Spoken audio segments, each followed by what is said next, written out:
Hello everyone, welcome or welcome back to my channel. My name is Dr. Nisha and in today's video lecture we are going to study a new remedy that is rhododendron. So rhododendron का हम लोग है ना full detail में remedy देखेंगे, पूरा इसका drug picture देखेंगे हम लोग. And this remedy is mostly asked for 5 marks, but it is more important for people who are having gouty and very rheumatic diathesis के जो लोग रहते हैं उनके लिए बहुत ज्यादा इंपॉर्टेंट ये remedy. And this is the only season, मतलब ये सीजन में ना थोड़ा सा ठंडी वाला सीजन है. लाइक अभी कल परसों 2-3 दिन हो गया, बारिश भी हो गई है.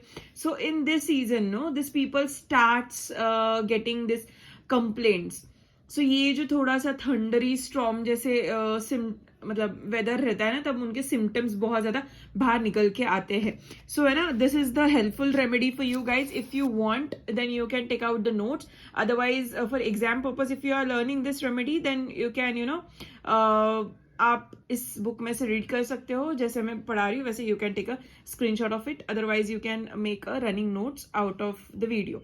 ठीक है, सो let's start with the main video, that is the lecture on rhododendron. So common name of this remedy is snow rose.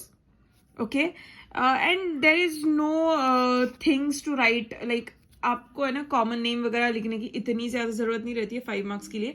If it is a long question then you has to write the remedy का common name and family prover and everything, but for 5 marks there is no need. ठीक है, further we'll see clinically it is given for these many conditions, but sphere of action, it acts on the fibrous tissue, particularly on the big joint and vertebral column. ठीक है, fibrous tissue पे act करती है, big joints पे act करती है, vertebral column पे act करती है. serous membrane, it acts on serous membrane, pleura and synovial membrane. ठीक है, सो स्पीयर ऑफ एक्शन हो गया. अभी pathogenesis it acts on irritant and produces excessive secretions from the synovial fluid in the joint. तो synovial fluid का excessive secretion हो गया, तो साइनोवियल फ्लूइड ज्यादा हो गया तो क्या होगा, वहां पे सूजन होगी, साइनोवाइटिस होगा, मतलब सूजन से वो फूल जाएगा, इन्फ्लेमेशन के साइंस वहां पे दिखेंगे. Fine, causing all science and symptoms of inflammation. जैसे मैंने आपको बताया फुल साइंस एंड सिम्टम्स आपको दिखेंगे इन्फ्लेमेशन के. Fibrous tissues get inflamed producing rheumatic and gouty changes. अभी फाइब्रस टिश्यू पे अगर एक्ट करते हैं तो रूमेटिक एंड गाउटी चेंजेस भी दिखाई देंगे. गाउट्स में क्या होता है कि है ना एक्सेस ऑफ यूरिक एसिड का सिक्रीशन, या फिर वहां पे स्टोर्ड रहता है यूरिक एसिड बोन्स के साइड में. ग्रेट टो को बहुत कॉमनली देखा जाता है, तो वहां पे बहुत पेन होता है, बहुत ज्यादा पेन होता है चलने पे, बैठने पे, उठने पे. और ना जब ह्यूमिडिटी बढ़ती है, कोल्ड बढ़ता है, ठंड बहुत ज्यादा बढ़ती है, तब वो बहुत ज्यादा और सिम्टम्स उसके पेन के बहुत ज्यादा निकल के आते हैं. ठीक है, pleurisy results when the pleura gets affected, but usually in the wet type of pleura. Fine, now let's see the constitution. Temperament is nervous temperament. Thermal relation is very chilly patient. Sore eyes in the background, as I told you, rheumatic and gouty diathesis के persons. Fine. Now guiding symptoms बहुत short में हम लोग देखेंगे और ये quick revision होगा. Guiding symptoms is the quick revision of the remedy. If you don't know about the particular symptoms of the remedy but you know about the guiding symptoms of the remedy, then you can write down. मतलब कुछ भी ना लिखने से अच्छा है कि आप कुछ तो लिख दो उस रेमेडी के बारे में. ठीक है, सो गाइडिंग सिम्टम्स देखते हैं. Dread of storm is the key note of the remedy. मतलब बहुत ज्यादा डरते हैं ये लोग. क्यों डरते हैं? क्योंकि उनका पेन, उनकी जो भी कोई सफरिंग्स है वो स्टार्ट हो जाती है ये सीजन में, थंडर्स में, इसीलिए उनको बहुत ज्यादा डर लगता है थंडर्स से. ठीक है, this is the key note of it. Usually right sided affections, मतलब सारे राइट साइड के जॉइंट्स हो गया, राइट साइड का ग्रेट टो हो गया, राइट साइड का ही हाथ हो गया, राइट साइड का ही सर्वाइकल रीजन में पेन हो गया, राइट साइड के टेस्टीज हो गए. ठीक है, तो राइट साइड का ही अफेक्शन रहता है. वैसे ही रस्टॉक्स में भी सिमिलरली राइट साइड ही रहता है. If you wanted to compare rhododendron with rhus tox. All the symptoms are worse in the windy stormy weather. जैसे मैंने बोला ठंडी वाला वेदर, तो है ना विंडी, बहुत हवा चल रही है, स्टॉमी वेदर, स्टॉर्म्स आ रहे हैं, worse even before the storm, मतलब स्टॉर्म आने के पहले से ही वो बीमार होना स्टार्ट हो जाते हैं, स्पेशली इलेक्ट्रिकल स्टॉर्म मतलब thunderstorm. Chilly patient, aggravation after sudden changes of weather and relief from the warmth in general. Sudden changes of weather like storm के पहले और स्टॉर्म आने पे और स्टॉर्म के बाद भी जो ठंडा रहता है तब तक इनको मतलब पेन रहता है. Induration and swelling of the testis after gonorrhoea और रूमेटिक एक्सपोजर, मतलब है ना टेस्टिकुलर स्वेलिंग बहुत रहता है, ऑर्काइटिस उनको रहता है and that is typically on the right side. Cannot get sleep और remain asleep unless the legs are crossed, मतलब क्रॉस लेग्स में ही इनको सोना होता है, तभी वो सो पाते, नहीं तो फिर नहीं सो पाते. पर्टिकुलर्स फॉर टूथ एक, सो ना न्यूरैल्जिक टूथ एक के लिए भी ये दी जाती है.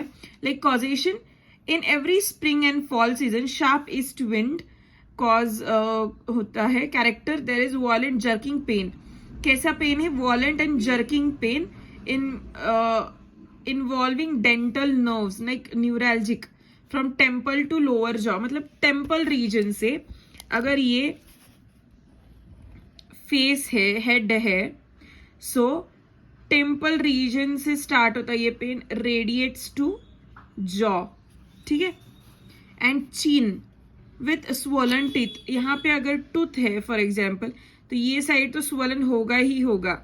ये मेरा राइट साइड है बट आपके लिए लेफ्ट साइड रहेगा, बट सी टू इट कि राइट साइड का अफेक्शन ही रहता है यहाँ पे भी. तो ना ये टिथ स्वोलन रहता है, तो ये चिक, सो टेम्पल से लेके यहाँ तक, मतलब वो आ भी नहीं कर पाते, मतलब मुंह खोल भी नहीं पाते, ठीक है. Modalities, aggravated by cold and during thunderstorm, amelioration by warmth and external heat. Similarly testes का भी अफेक्शन है, लाइक ऑर्काइटिस होता है, that is swelling of the testes. With swelling and induration of the testis, causation is suppressed gonorrhea and rheumatic exposure. Location is right-sided affection. Sensation is being crushed, मतलब ऐसे बुक्का मारे या फिर कुछ crust हुआ जैसा सेंसेशन उनको रहता है. Characteristic of pain is drowning tearing pain in spermatic cord. Spermatic cord जो रहते हैं टीयरिंग ड्राउनिंग पेन रहता है उसमें. स्वेलिंग ऑफ द टेस्टिस रहती है, तो पेन ग्लैंड फील क्रश्ड, मतलब ये सेंसेशन उसका बहुत मेन है, ठीक है. Modalities is taking cold, sitting on a cold stone, suppressed gonorrhoea before specially electric storm, before storm and specially electric storm, amelioration by warmth and motion. Rheumatism the main complaint for 5 marks, इसीलिए मैं बोलती हूँ हमेशा कि video last तक देखो, so that है ना you will get the more and more out of the remedy, more and more out of the video. Fine, so let's see the rheumatism. Causative factor is from cold, damp and windy weather. Location is right sided. Sensation is sore and bruised like arnica, sore रहता है, bruised रहता है, जैसे किसी को मुक्का मार जब भी लगता है या फिर हम लोग किसी को ब्लो हिट करते हैं, पंच करते हैं, तब कैसे फीलिंग होती है, so that type of pain. Character of pain is very useful remedy for gouty patient who has suffered from rheumatic pains. Acute inflammatory swelling of the joint का swelling रहता है. Drowning tearing pain of limbs, मतलब बहुत ज्यादा limbs में pain रहता है. The pain sometimes wander from one joint to another, मतलब एक जॉइंट से लेके दूसरे जॉइंट पे वो ना ऐसे घूमता रहता है वो pain. Wandering type of a joint pain is there. There is tearing shooting pain and bruised pain with stiffness of the joint, neck and back, मतलब राइट साइडेड के आप है ना अगर ऊपर से नीचे तक देखोगे ना तो राइट साइड का टेम्पोरल रीजन से जॉ तक पेन रहता है फॉर डेंटल पेन. फिर उसके बाद सर्वाइकल रीजन का पेन रहता है. फिर उसके बाद आता है राइट साइड के हिप रीजन में पेन, हिप जॉइंट में पेन. फिर आता है नी जॉइंट में पेन. फिर आता है एंकल में पेन. फिर आता है गाउट राइट ग्रेटर टो, ठीक है. तो दिस टाइप ऑफ पेन हाथ में भी रहता है. Okay, gout is fibrous deposition in the great toe. gout with fibrous deposition in the great toe रहता है उनमें, जैसे मैंने आपको बताया. aggravation, common aggravation for rheumatism is during rest, before and during storm. and amelioration is warmth, wrapping up, मतलब covering up, moving and walking about. ठीक है, मतलब movement, heat and movement, ये दोनों याद रखना बस. ये common amelioration aggravation that you don't need to keep in mind because you have seen a lot in this remedy. So yeah, this was it. This was today's lecture on rhododendron. I hope it is helpful for you guys. And जब भी patients आते हैं, they are complaining for gout and rheumatic complaints, like उनका है ना RA factors भी high रहेगा, then rhododendron can help. Rhododendron का 30th potency या फिर 200 can also work good, but I usually give 30 potency because the patient which comes to me are very exhausting patients by taking lot many medicines to them. Allopathic medicines they have tried, then Ayurvedic medicine they have tried, some kind of different naturopathy and everything, that massaging, all that they have tried, so many multiple n number of things, and then they used to come. So we usually consider this type of patients are exhausted patients.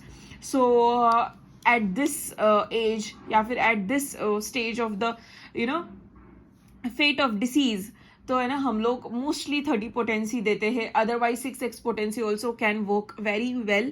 So yeah, this was the key या फिर this was a tip for rhododendron. I hope it is helpful for you guys. If do, then do consider subscribing to my channel, and please like, share and do comment if you wanted me to make such videos for you guys. Till then, bye, thank you.